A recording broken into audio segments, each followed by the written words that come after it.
How to enable vehicle motion cues on iPhone.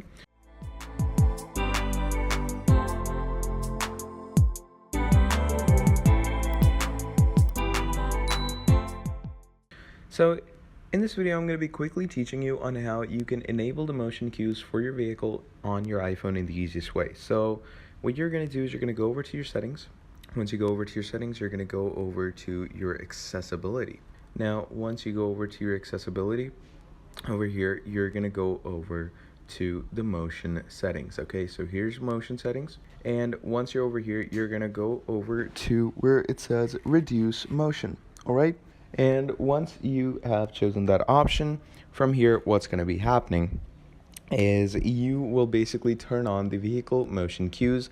Now, in the case you want the proper setting for vehicle motion cues, that will only happen if you have the iOS 15 or above models. But yeah, that is basically how you can turn on vehicle motion cues in the easiest and most simplest way. Thank you for watching all the way till the end, and I'll see all of you in the next video. Have a great day. Goodbye.